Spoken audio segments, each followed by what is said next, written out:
What's up, guys? All kinds of nice weather. All kinds. It is so beautiful outside. I like a hybrid of fall and summer weather. I like fall, not so much spring, even though spring today is okay for me because of my allergies. I took allergy medicine, so I'm fine. In today's video, I want to talk about another beautiful discounted crypto, Kaspa.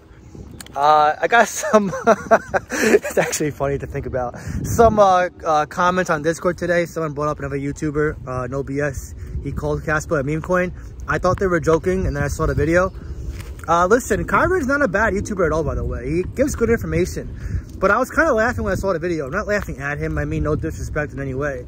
I just wanted to bring this up to you guys because some of you are legitimately concerned about this.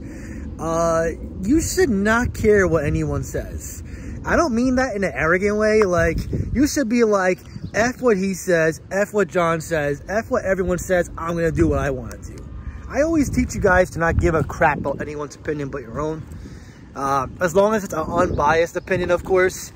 Kaspa is going to have its day, okay? There's very few crypto out there that are as safe as Kaspa, especially at its market cap. I know sometimes I give you guys some flack for being maxis for it. Listen, you do you. I'll never say you're an idiot or you're doing something wrong. I just said it's not something I would do. But if I ever had to be a maxi, Bitcoin, Ethereum, and Kaspa are the only three I would do it. But Bitcoin would be the only one that would have more of the edge for me. But Kaspa, listen, right now, all the eyes are on this war overseas, something you can't control. Smart contracts, the timing of it, something you can't control. The exchange listings, tier ones like Coinbase, Binance, Crypto.com, Gemini, again, something you can't control. And people are worried that like the price ain't moving. I mean, Kaspa, surprisingly though, today is holding pretty strong relative to everything else that's tanking.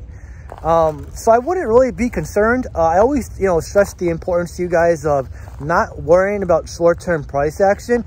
Look at it as accumulation. When you reframe dips as accumulation opportunities, you start putting yourself in a better positive outlook and you start thinking with a forward moving mindset. And when the market turns green again, which it will, it definitely will in due time, you're going to feel a lot better and more accomplished that you took action.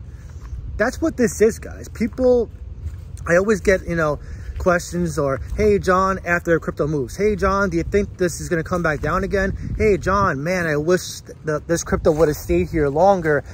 I would have bought some more. Kaspa's been 11, 12, maybe 13 cents now for like, it seems like almost 6 months. It probably wasn't that long, but nonetheless, it's been a long time. And I'm willing to bet people are still going to say that when it eventually rips. Which it will eventually. Now, I'm not a Kaspa maxi. I know that YouTubers who stress all in Kaspa, they're giving you a biased viewpoint because they're all in Kaspa. If they don't say that, then their entire credibility and channel goes down the gutter. So I'm not defending their viewpoint to being a maxi. I'm telling you with an objective viewpoint, a non-biased, unmarried viewpoint of someone that holds Kaspa, but it's not all in, that you shouldn't worry about the asset's price action. Like I said, there's very few cryptos that are fair launch, layer ones that have Jonathan behind it. He's rumored to be Satoshi. And I know people make fun of that. I mean, listen, we really won't know for sure. I do know Kaspa is going to be using Rust, which is what Solana uses, a very popular programming language. They're fast. They're truly decentralized. They're secure. You're not going to see Kaspa go down like Solana, when it scales. And Solana has a halving. Like Bitcoin. No one really talks about this part of Kaspa. They're having a halving. That's awesome. And they already have, what, 82% circulating supply? Next year, they're going to have 90%. What does that mean? That means less selling pressure, less dumps. That means when Kaspa scales, which it will, it's not going to dump as much. People don't understand tokenomics. It's essentially the full dilution or lack thereof for that crypto. Circulating supply versus total full dilution supply, which in this case for Kaspa, they only have an 18% inflation rate. And it's only a 28.7 billion coin cap. So I know that doesn't sound very scarce when you compare it to, say, Bitcoin. And I know the Bitcoin maxis are threatened. They're going to be threatened against anything against Bitcoin. Obviously, guys, they hate Ethereum. They hate altcoins. They're going to hate Kaspa. So I wouldn't be wasting energy attacking these people, trying to change their minds. People change their minds and behaviors with results and time and experience. They don't change it based on you convincing. Just think about a time when you're fighting with your friend and you have two viewpoints and you both think you're right. Do any of you guys actually get your point across in that moment of time? No. Usually you keep butting heads. Maybe you fight, maybe you throw fists, but at some point, one of you probably comes around and goes, okay, you were right, I was wrong. Unless you both have egos and you guys just don't be friends again. But the same goes for Kaspa. It's not about if it's better than Bitcoin. I don't think it is. Bitcoin is in its own class of itself. But it is heading towards that store of value, and it's the only layer one that has Bitcoin's fundamentals intact. Ethereum used to have that edge when it was proof of work, but Ethereum couldn't maintain scalability. So when they merged the proof of stake, they did it to appease the masses, the big politicians who want to make Ethereum like a big super layer one for everybody to use, mostly institutions. They wanted to go down their roadmap and become scalable with sharding. And also, they just keep growing. So Ethereum wanted to be the biggest proof of stake crypto and also appease the environmentalists, the ones who care about these, you know, the harming the environment. And also, it brought the net issuance down for Ethereum as well, the inflation. So now you can even argue and say Ethereum is deflationary with the ultrasound money website.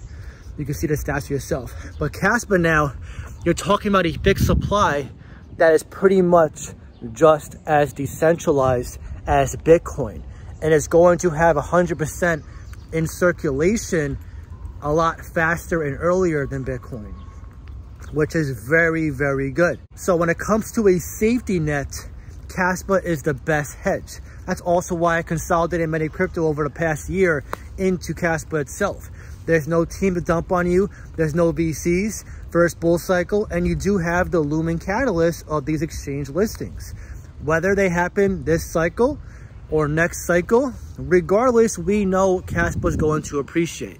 Crypto is not going anywhere. This is not the last bull cycle. The bull market's not canceled. Kaspa was the only crypto to date to go down to the top 20 with millions of trading volume despite no tier 1 listings. I've never seen a crypto do that to this date. Also, the way Uphold aggressively listed Kaspa, after seeing everyone talk about it on Twitter, I know for a fact Coinbase, Binance, all these exchanges who have teams, we're talking about Kaspa. I think there's just a timing issue. Maybe it's a vetting process because Kaspa is different tech. It's a block DAG, proof of work. There's no team to incentivize the exchanges to say, hey, we'll pay you $10,000, we'll pay you $1 million, please list us. So I just think there's a delay in time of what's going to happen, the inevitable conclusion of being listed on the exchanges, the tier 1 exchanges. But I don't look at that as being bearish, especially in the long term. I look at that as a short-term setback, but again, reframing it to an opportunity, especially if you are a dolphin or, you know, you don't have a big bag yet, to again accumulate a crypto that will never be 10 cents again, or 11 cents, or 12 cents.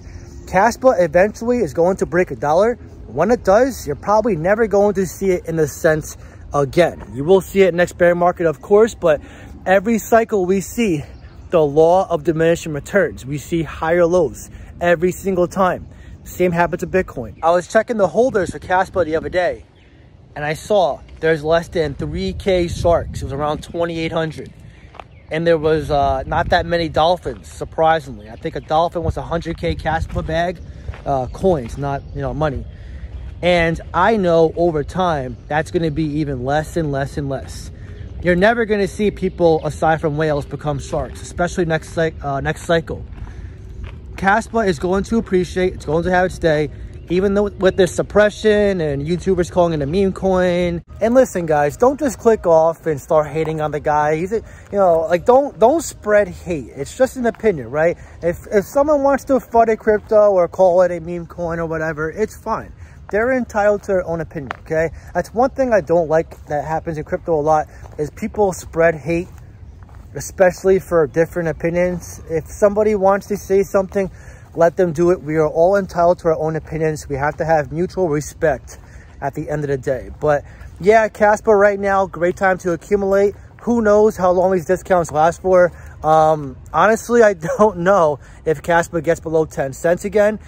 If it does, I'm even tempted to DCA and buy that tip. But we'll see what happens. And by the way, if you want to reach out to me, talk to me, see what crypto I'm buying, selling, trading next, be part of a support group, which is definitely helping many members now, especially during this time where you see red, you feel the FUD, you get concerned, you want to be around like-minded people that are trying to change their life just like you. If you want to make a lot of profits, which over 20 people have already done already, they did it before the Bitcoin halving. I definitely encourage you guys to join Patreon and Discord. I'll leave a link in the pinned comments down below. It would be awesome to see you there. Anyways, now I want to hear from you. Are you still buying Kaspa? And if so, where do you see its price this bull cycle? Drop your comment down below and let me know. If you enjoyed this video, please leave a like. Really helps so much. That being said, I hope you have a great day, and I'll see you in the next one.